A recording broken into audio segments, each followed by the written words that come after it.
நம்ம இன்றைக்கி பார்க்குறது என்ன அப்படின்னு சொல்லி பார்த்தீங்கன்னாக்கா, தாளக கட்டு. ஒரு எளிமையாக செய்யக்கூடிய ஒரு தாளக கட்டு. அது என்னென்னா, முதல்ல ஒரு கட்டியாக தாளகத்தை எடுத்துக்கணும். இப்போ நம்ம எடுத்துருக்குறோம் 49 கிராம் தாளகம் நம்ம எடுத்துருக்கோம். சுத்தி பண்ணது 27 முறை சுண்ணாம்பு, கல் சுண்ணாம்புக்குள்ளார வச்சு நாம் தாளித்து எடுத்து கழுவி காய வச்சு எடுத்த தாளகம். இதில் 49 கிராம் நம்ம எடுத்துருக்கோம். சரியா? இது சுத்தி பண்ண தாளகம். இதை தனியாக எடுத்து வச்சிடலாம். அதுக்கப்புறம் அந்த எடைக்கு 2 எடை. இப்போ நம்ம எவ்வளோ தாளகம் எடுத்துருக்கோமோ அந்த தாளகம் 49 கிராம். இப்போ ஒரு 50 கிராம் வச்சுக்கலாம். அப்போது துருசு எவ்வளோ எடுக்கணும்னா 100 கிராம் எடுக்கணும். அந்த தாளகத்தோட எடைக்கு 2 பங்கு. சரியா?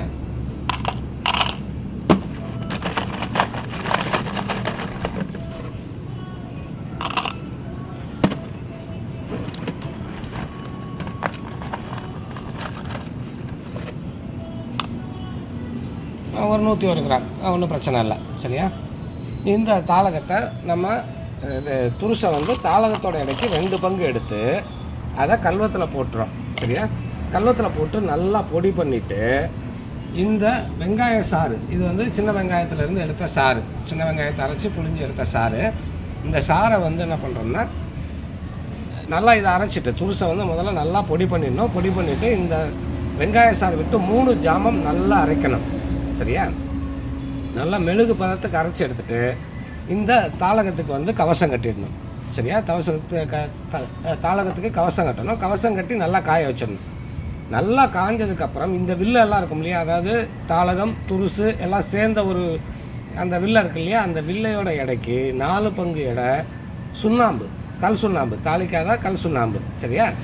அந்த கல் சுண்ணாம்பை எடுத்து அதை கல்வத்தில் போட்டு கோழி முட்டையோடைய வெண்கரு விட்டு நல்லா அரைச்சி நல்லா மெழுகு பதத்துக்கு அரைச்சி எடுத்து இதுக்கு மேலே கவசம் கட்டிடணும். சரியா? கவசம் கட்டி அதுக்கப்புறம் 7 சீலமண் நல்லா கனமாக செஞ்சு காய வச்சிடணும். ஒவ்வொரு சீலமண் செய்யும்போதும் நல்லா கவனிக்கணும். ஒவ்வொரு சீலமண் செஞ்சவொன்னே நல்லா காய வைக்கணும். அது காஞ்சதுக்கப்புறம் தான் எடுத்து அடுத்த சீலமண் செய்யணும். அது மாதிரி 7 சீலமண் நம்ம செஞ்சு எடுக்கும்போது இந்த கவசம் என்ன ஆகும்னா உங்களுக்கு நல்லா காஞ்சி வந்துடும். சரியா? அது மாதிரி காஞ்சதுக்கப்புறம் எடுத்து ஒரு 50 எருவில் புடம் போடுறோம். 50 எருவில் புடம் போட்டு எடுத்தோம் அப்படின்னு சொன்னால் இந்த தாளகம் என்னென்னா கட்டி செவந்து போய் கட்டி கண்ணாடி மாதிரி இருக்கும்.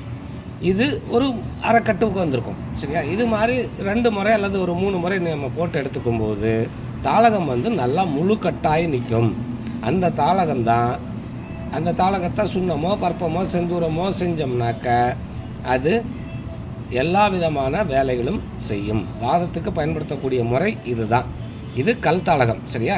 இது பொன்னரிதாரம் நீங்கள் எடுத்தாலும் எடுத்துக்கலாம், கல் தாளகம் எடுத்துக்கிட்டாலும் எடுத்துக்கலாம். சரியா? எந்த அரிதாரத்தை வேணாலும் எடுத்துக்கலாம். நீங்கள் அதை எடுத்து இந்த மாதிரி இதே முறை தான் 2க்குமே அந்த மாதிரி நம்ம செஞ்சு எடுத்துக்கணும். சரியா? அதாவது தாளகம் ஒரு கட்டி எடுத்து சுண்ணாம்பு கல்லில் வச்சு 27 முறை தாளித்து எடுத்து கழுவி காய வச்சு எடுத்துக்கிறோம். அது என்ன எடை இருக்கோ அந்த எடைக்கு சம எடைக்கு 2 பங்கு எடை துருசு. இது சுத்தி செய்யாத துருசு தான், சுத்தி செய்ய வேண்டிய அவசியம் இல்லை. சுத்தி செய்யாத துருசு எடுத்து அதை கல்வத்தில் போட்டு முதல்ல நல்லா பொடி பண்ணணும். நல்லா பொடியானதுக்கப்புறம் சின்ன வெங்காய சாறு விட்டு 3 ஜாமம் நல்லா அரைக்கணும். மெழுகு பதத்துக்கு அரைச்சி எடுக்கணும். அப்படி அரைச்சி எடுத்ததுக்கப்புறம் அதை அந்த தாளக கட்டிக்கு கவசம் பண்ணி காய வச்சிடணும். அது நல்லா அந்த கட்டி காஞ்சதுக்கப்புறம் எடுத்து கல் சுண்ணாம்பை, தாளிக்காத கல் சுண்ணாம்பை எடுத்து கல்வத்தில் போட்டு முட்டையோட வெண்கரு விட்டு நல்லா அரைக்கணும். அரைச்சி அது நல்லா ஒரு ஜாமம் 2 ஜாமம் அரைக்கணும். மெழுகு பதத்துக்கு வரணும். வந்த ஒன்று எடுத்து, அதாவது நம்ம அந்த சப்பாத்திக்கு மாவு பிசைறோம் இல்லையா, அந்த பதத்துக்கு வரணும். அந்த மாதிரி வந்த ஒன்று எடுத்து இதுக்கு கவசம் பண்ணணும்.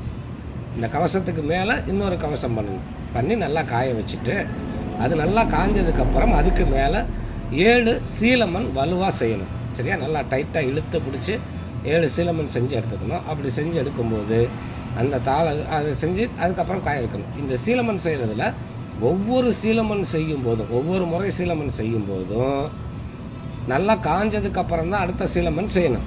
அந்த மாதிரி 7 முறை செஞ்சு எடுத்துக்கிட்டோம் அப்படின்னு சொன்னால் செஞ்சு எடுத்துக்கணும். எடுத்துகிட்டு அந்த கவசம் எல்லாம் சேர்ந்து ஒரு எடை வரும் இல்லையா, அந்த எடை ஒரு எடை அந்த இடம் வந்து ஒரு இடம்னு பேர். அந்த இடம் வந்து ஒரு இடம்னு பேர். அந்த எடைக்கு 50 எருவில் புடம் போடணும். அப்படி புடம் போட்டு எடுத்து கவனமாக பிரித்து பார்த்தீங்கன்னா தாளகம் வந்து செவந்து கட்டியிருக்கும். அப்போது அது வந்து என்னென்னா தாளகம் வந்து நல்லா செவந்து கட்டி போயிருக்கும். இது வந்து ஒரு அரைக்கட்டு. இதுவே நமக்கு வைத்தியத்துக்கு எல்லாத்துக்கும் கொண்டு போகலாம். இன்னும் கொஞ்சம் நல்லா கட்டாக வேணும், உருகி கன்விட்டு ஆடணும் அப்படின்னு நம்ம நினச்சோம்னா திரும்பியும் இதே மாதிரி துருசு, சுண்ணாம்பு எல்லாத்தையும் மிக்சியில் முன்னே எல்லாம் செஞ்சு கரெக்டாக எடுத்துக்கிட்டோம் அப்படின்னு சொன்னாக்க 3 முறை 2 அல்லது 3 முறை செஞ்சு எடுத்துக்கிட்டோம்னா நமக்கு வந்து தாளகம் வந்து முழு கட்டாக இருக்கும்.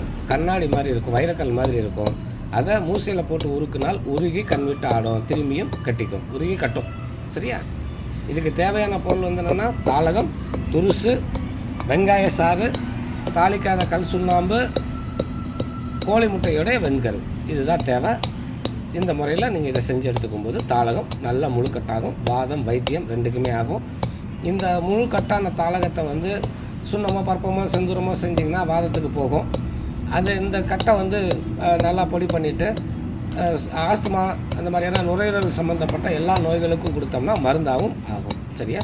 இதை தொடர்ச்சியாக கொடுக்கக்கூடாது இந்த தாளகக்கட்டு மருந்தை. ஏன்னா பாஷான மருந்துன்றதுனால ஒரு அரிசி எடை அளவுக்கு எடுத்து நெய்யில் கலந்து பாதிக்கப்பட்டிருக்கவங்களுக்கு ஒரு நாளைக்கு காலையில் கொடுக்கணும். கொடுத்துட்டு அடுத்த நாள் விட்டுறணும், அதுக்கு அடுத்த நாள் திரும்பி கொடுக்கணும். அந்த மாதிரி ஒரு நாள் விட்டு ஒரு நாள் வந்து இந்த மருந்தை கொடுத்துட்டு வந்தோம் அப்படின்னு சொன்னால் அவங்களுடைய சுவாச காசம், மூச்சு இறைப்பு வாங்குறது, அதே மாதிரி ஆஸ்துமா, நுரையீரல் சம்மந்தப்பட்ட எல்லா நோய்களும் தீரும். சரியா? இதுதான் இந்த முறை. இதை எல்லோரும் கவனமாக பார்த்து ஒரு தடவைக்கு 2 தடவை கேட்டு செஞ்சு பயன்படுத்திக்கோங்க. நன்றி, வணக்கம்.